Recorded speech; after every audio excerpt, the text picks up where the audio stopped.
que es nuestra clase. Quiero decirles que ya estoy allí mirando una nueva clase que quiero que comencemos.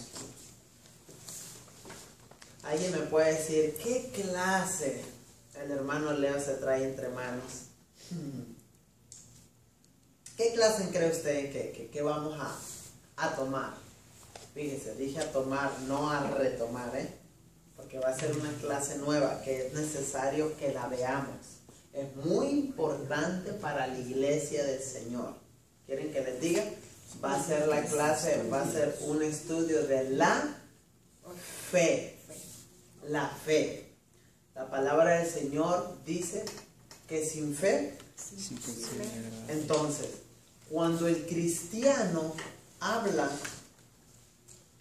de Dios y dice y hace y deshace, pero no tiene fe, entonces hay algo que es imposible: agradar a Dios. Y por ende, pues no está creyendo en Dios, porque nuestro puente o nuestro, ¿cómo se puede decir? Sí, nuestra herramienta para llegar a Dios es por medio de la fe en Jesucristo. Entonces, esa es una herramienta muy importante que vamos a comenzar. Primero Dios, la semana entrante. Ya empecé a ojear, ya empecé a mirar, y es algo que nos va a ayudar demasiado.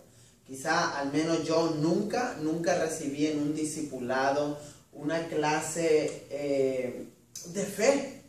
Me dijeron que es fe. ¿Qué es fe? Y nos vamos al texto. Es pues la fe, la certeza, y etcétera, etcétera. Pero hasta ahí llegaba.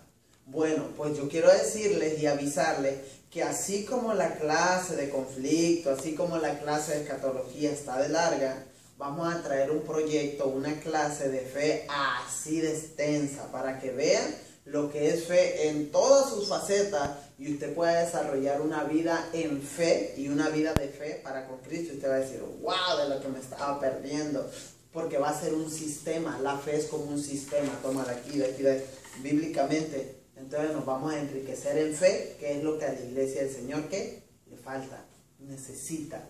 Amén. Amén. Vamos a retomar, ahora sí, la clase de escatología. Y vamos a ver qué fue lo que estuvimos viendo la vez pasada. Estuvimos derribando la escuela que menciona que la iglesia de Jesucristo tiene un traslado parcial. Dijimos que el traslado parcial era aquel que era dividir a la iglesia. Y la Biblia no menciona en ninguna cita la división de la iglesia de Jesucristo.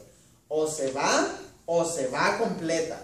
No está diciendo que los que son iglesias, algunos se quedan y algunos se van. Estuvimos viendo y ¿por qué profundizamos mucho? Porque es necesario de que usted va a tener problemas, hermano. Yo voy a tener problemas, que ya los he tenido.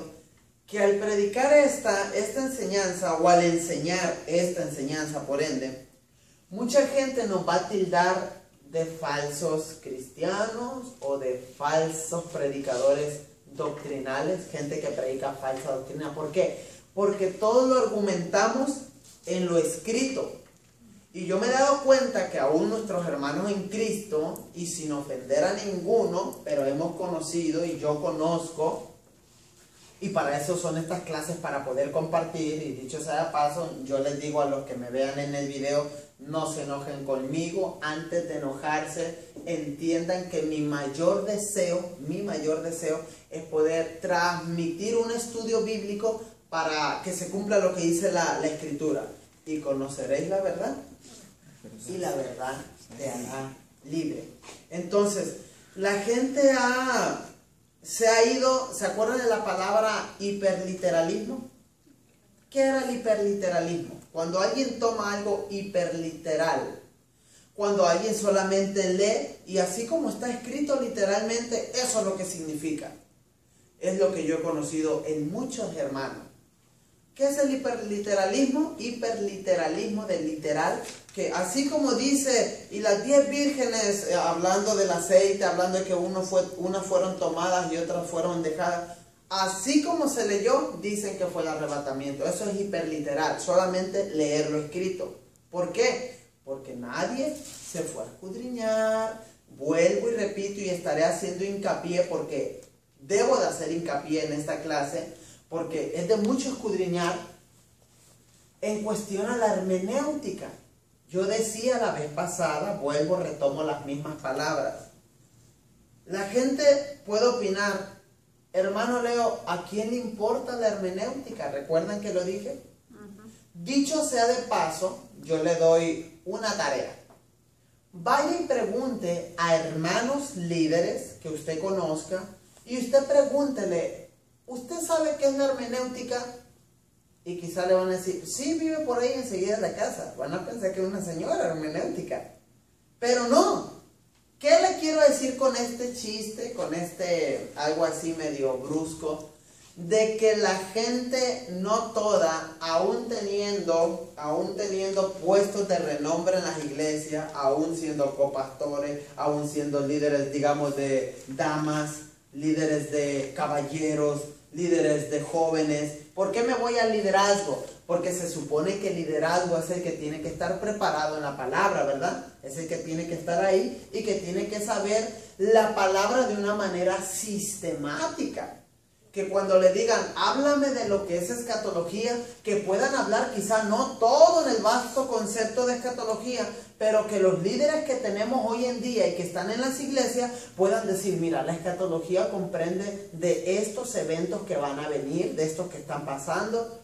A ver, ¿me puedes hablar un poquito de lo que es, lo que les acabo de decir, de lo que es la hermenéutica? Oh, sí, la hermenéutica son los medios de interpretación que se usan para cuando uno se halla en la encrucijada de un texto, puede usar un texto paralelo, puede usar el emisor, el receptor, a quién se lo dijo, dónde lo dijo, el contexto histórico, el contexto anterior, el contexto posterior. Hermano, no. Yo me quedo con el hiperliteralismo. ¿Qué es el hiperliteralismo? Solamente leer, me lavo las manos y vamos a enseñar así. ¿A quién? Por eso vuelvo y repito, ¿a quién le importa la hermenéutica? Decía por ahí un hermano, el estudio era en el sentido vulgar y sin faltar al respeto. El estudio es para machos. El estudio es para machos, decía un hermano. ¿Por qué? Porque no cualquiera se mete a estudiar. Miren, 1 o 2 horas es nada en el estudio. Usted se da cuenta, está en el televisor, espero que usted no se dé cuenta tanto, ¿verdad? En el televisor, pero uno está en el televisor y ¿cómo se dan las horas? Llegó usted a las 7, ya está descansando a las 8, vio una película, ya le dieron las 11, las 2, ay, qué rápido se ve. Bueno, eso es en el entretenimiento, pero acá, hermano, en el estudio, cuando uno toma una palabra y quiere hacer comparaciones y abre el diccionario, el comentario, el hebreo, el griego, tantas cosas, no es fácil. Estoy haciendo hincapié en esto, yo sé que no he entrado, estoy haciendo hincapié en esto porque los que están de aquel lado de la cámara o los que van a estar viendo el video critican muy fácil y es fácil decir, falsa doctrina. Es muy fácil decir. Vuelvo y repito, ¿quién se pone a comprobar antes de traer juicio? ¿Quién se pone a comprobar lo dicho por el estudio, lo dicho por la palabra? Pero bueno, yo no puedo hacer nada. Lo único que puedo decir, Señor, bendícelo a todos aquellos que pues tienen una mentalidad religiosa. Una mentalidad encallecida. ¿Qué es encallecida? Ya con callo, que no penetra, no reciben palabra fresca. Se acostumbraron a lo mismo. Dicho sea de paso, en una ocasión yo prediqué acerca de los odres nuevos. Porque la palabra del Señor enseña, el Señor Jesucristo dijo, no se pone remiendo de paño nuevos en la tela vieja. O no se pone vino nuevo en odres viejos. Porque tales odres se van a... ¿Y qué quiere decir eso? Eso representaba a la vida de la persona religiosa que es un odre viejo. Odre viejo. ¿Y qué era el odre viejo? El odre viejo tenía en vez de vino, escuche, en vez de vino, ya el vino se había ranciado. Ya estaba rancio el vino. Ya no tenía sabor. Entonces, dijo el Señor Jesucristo, no se pone vino nuevo en odres viejos. Es necesario que esto viejo, fíjense, escuchen qué bonito la palabra, es necesario, ¿a quién se lo dijo? En Juan capítulo 3, a Nicodemo. Es necesario, Nicodemo, ya estás viejo, es necesario que nazcas de nuevo. Entonces, para poder aceptar todo el plan que yo traigo para ti, Nicodemo, debes de dejar la religiosidad, debes de quitar esa mente encallecida, debes de dejar todos los dogmas, así me lo enseñaron, y es necesario de que hoy te abras a la voz del Espíritu y le permitas que quites el orgullo, porque tú eres mayor. Ay, yo soy mayor, ¿cómo este mocoso me va a enseñar? Tú apenas vas empezando. ¿Tú quién eres para enseñarme? Yo soy del liderazgo, yo soy de los ancianos, etcétera, etcétera. Oye, Nicodemo, es necesario que rompas esos odres nuevos y que dejes caer el vino nuevo. ¿Dónde? En un odre nuevo. Y el vino nuevo representaba la gracia, el amor de Dios. Antes eras por ley, todo legalismo, legalismo, legalismo. Odre viejo, vino viejo, rancio.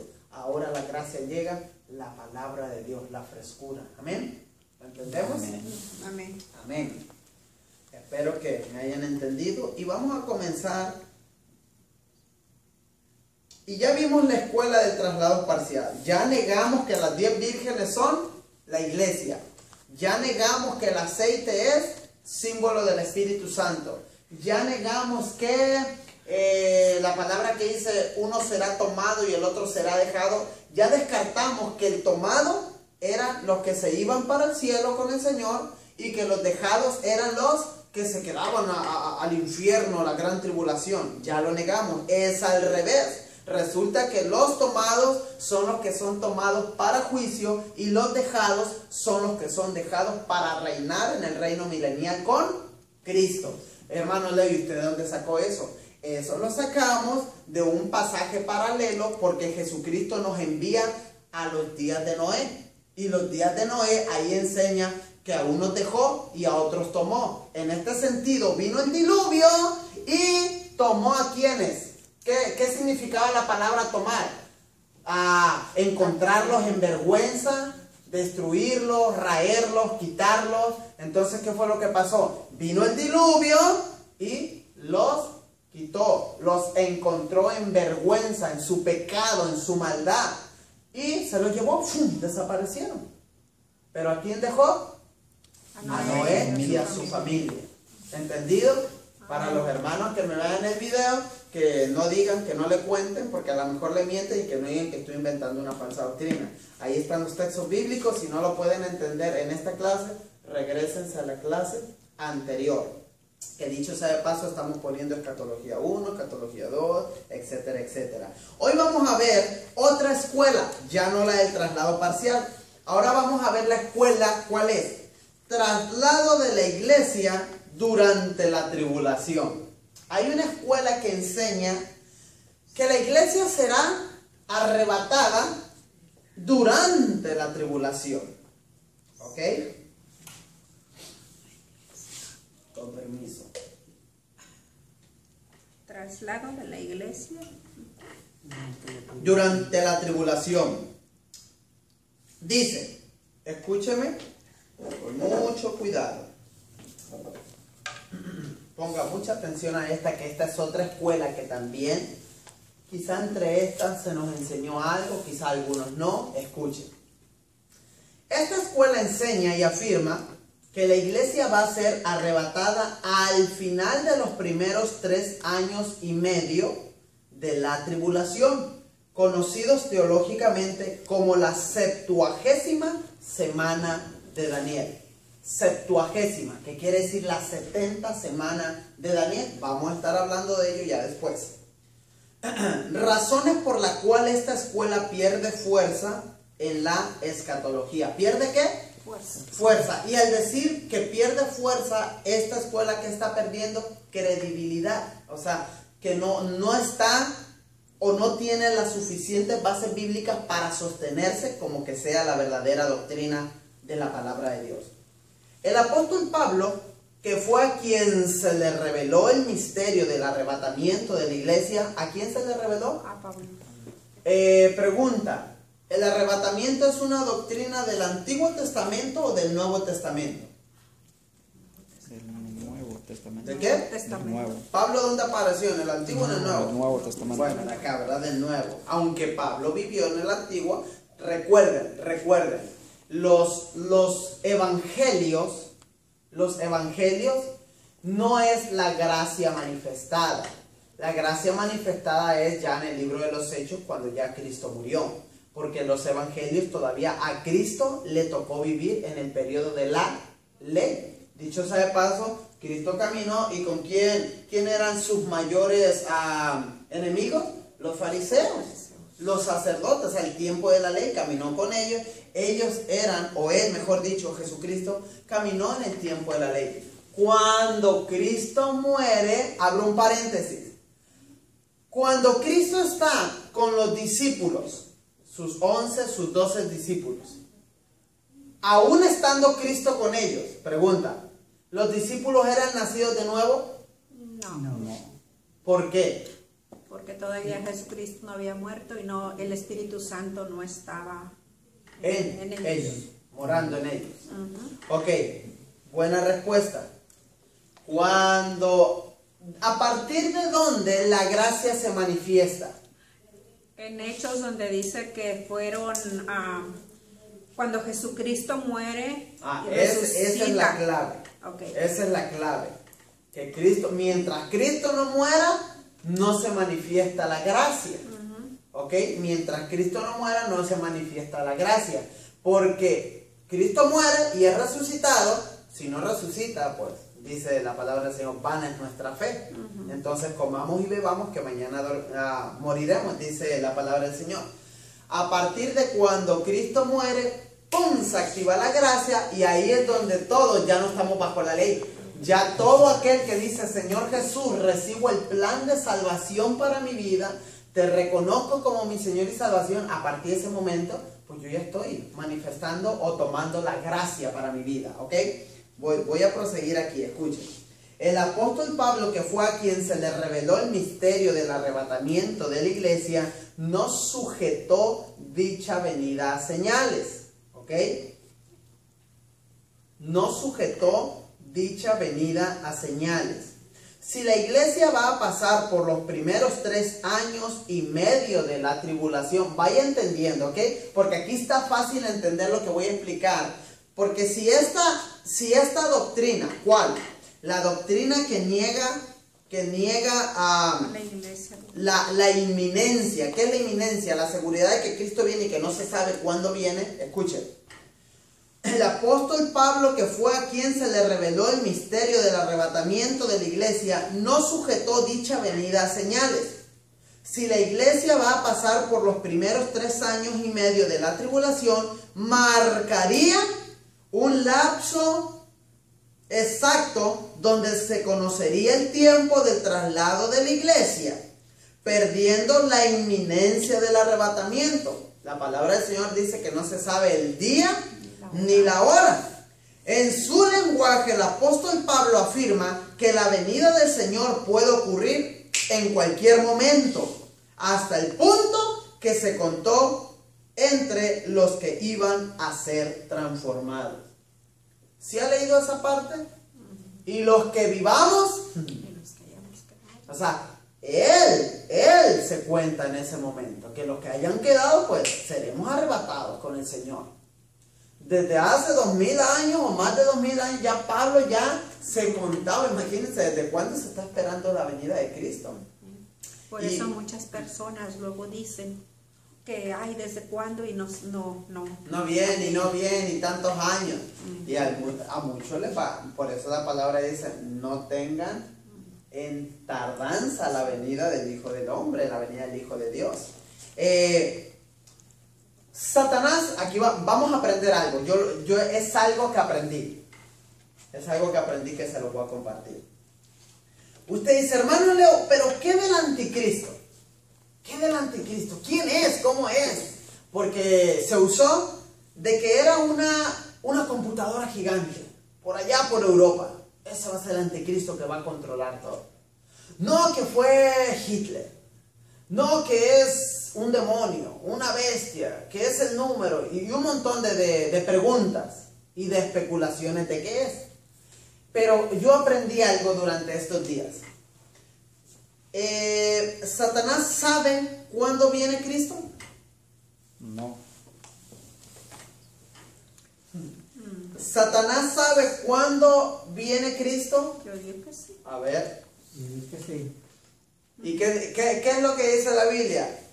Que no se sabe ni el día, Ni la hora, ni los ni la ángeles. hora, ni aún los ángeles. Y cuando estaba acá, ni aún el Hijo del Hombre, contando a Jesús, que sabe el día ni la hora. ¿Hablando de qué? Fíjense, por eso es bueno pensarla primero. Lo que le quiero enseñar es en cuestión al anticristo. Como el diablo no sabe el día que ha de aparecer nuestro Señor Jesucristo, no lo sabe, porque aún Cristo decía, ni yo mismo lo sé, el Hijo del Hombre ni lo sabe, pero eso fue en su humanidad. Ya cuando fue glorificado Cristo, fue cuando dijo, toda potestad me es dada. ¿Dónde? En los cielos y en la tierra y debajo de la tierra y por todas las... Ahora Él ya sabe, Él ya conoce el plan de Dios, ya está glorificado, ya está a la diestra del Padre y ya está allí asentado, ya lo sabe. No lo sabía cuando estuvo aquí. Me van a colgar los que me vean en el video porque van a decir, ¿cómo hermano Leo que Jesucristo no sabía? Aquí hemos cometido un error en decir que Jesucristo, estoy hablando de Jesucristo, no del verbo. Abran paréntesis. Estoy hablando de Jesucristo, el Dios hombre, o teológicamente conocido como el Theanthropos, el Dios hombre. Jesucristo dijo, ni yo mismo lo sé. Jesucristo había cosas que no sabía. Le preguntaban y él no sabía. Cuando Marta o María dice, ¿no sabías que estaba enfermo quién? Lázaro. O sea, había cosas que él no sabía. ¿Por qué? Porque él tenía que manifestar esa humanidad 100%. En cuestión a deidad, a naturaleza divina, el verbo estaba en él. El verbo. Por eso Juan 1:1 dice, en el principio era el verbo y el verbo era con Dios. Ok, era el verbo. Mas ahora dice que el verbo se encarnó. ¿En quién? En Jesucristo. Plum. Viene el hombre, el verbo está ahí. Dicho sea de paso, abro otro paréntesis.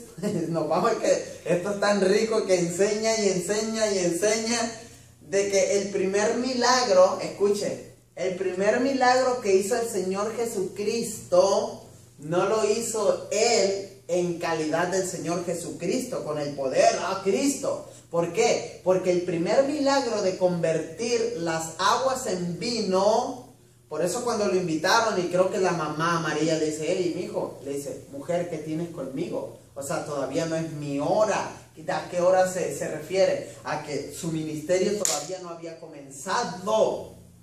¿Cuándo comienza el ministerio de Jesucristo? A partir de cuando Juan el Bautista dice, he aquí el Cordero de Dios que quita el pecado del mundo. ¿Sí se recuerdan? He aquí el Cordero de Dios que quita el pecado del mundo. A partir de ahí dice las Escrituras que el Espíritu Santo se vio descender en forma como de una paloma. Pero antes de todavía, ¿quién no había venido sobre él? El Espíritu Santo. ¿Para qué el Espíritu Santo en la vida de Jesucristo como hombre? Para empoderarlo, para darle fuerza, para fortalecerlo. Pero antes de, entonces, si todavía el Espíritu Santo no había manifestado, no se había manifestado en él, no estaba en él, entonces, ¿quién fue el que hizo el milagro acá? El verbo. El verbo. Digiéranlo, mastíquenlo, apúntenlo tranquilito. ¿Lo sabía? No. Era la fuerza, era el poder del verbo manifestado. Cristo todavía no podía hacer porque todavía no era enviado. Y Cristo no puede hacer las cosas si todavía el Padre no lo envía a hacer tal cosa. Bueno, ¿en qué nos quedamos? Dame un segundito.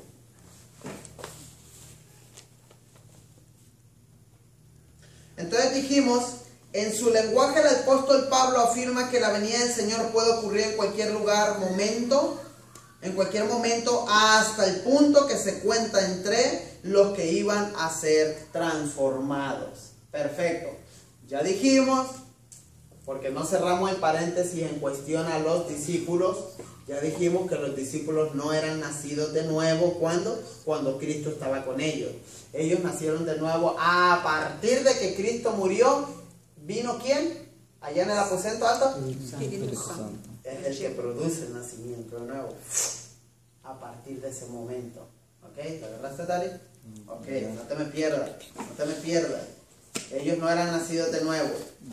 Por eso hay la probabilidad. En la enseñanza podemos leer que cuando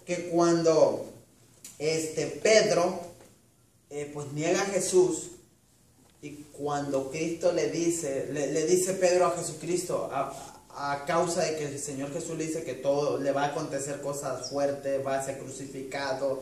Entonces le dice Pedro, no, que no te acontezca eso, Señor. Entonces, ¿qué le dice el Señor Jesucristo? Apártate de mí, Satanás.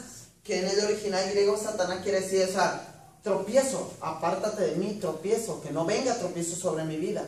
Y usted puede decir, entonces Pedro cayó endemoniado. Podemos decir en parte, no negamos la posibilidad. Podemos decir, en mi caso yo podría decir, fue influenciado por Satanás. Pero muchos podrían alegarme que él fue posesionado por Satanás. Y eso no lo podemos negar, ni yo voy a ponerme al tú por tú con nadie, porque se puede dar la posibilidad, puesto que Pedro no era nacido de nuevo en ese momento. Dicho sea de paso, le ocurrió a Judas. A él sí. Satanás se posesionó de él y ¿qué le pasó? Se suicidó. Se suicidó. En vez de pedir perdón, le ganó el remordimiento en vez del arrepentimiento. Son dos cosas muy diferentes. Eso está pasando en las iglesias. Gente que no se han perdonado a sí mismas cuando ya mismo el Señor los perdonó. Se relegan, se ponen a un lado y en vez de estar arrepentidos, están llenos de remordimiento. Bueno, seguimos. He aquí os digo un misterio, dijo Pablo en 1 Corintios 15, el 51 al 52. ¿Qué misterio? No todos dormiremos, pero todos seremos transformados. En un momento, en un abrir y cerrar de ojos. A la final, porque se tocarán la trompeta. Y los muertos serán resucitados incorruptibles. Y nosotros seremos transformados. Tampoco queremos, dice 1 Tesalonicenses 4 del 3 al 18. Tampoco queremos, hermanos, que ignoréis acerca de los que duermen, para que no os entristezcáis como los otros que no tienen esperanza. Porque si creemos que Jesús murió y resucitó, así también traerá Dios con Jesús a los que durmieron en él. Por lo cual os decimos esto en palabras del Señor. Esa palabra subráyela. Decimos esto, ¿quién dice? Pablo. Os decimos esto en palabras del Señor.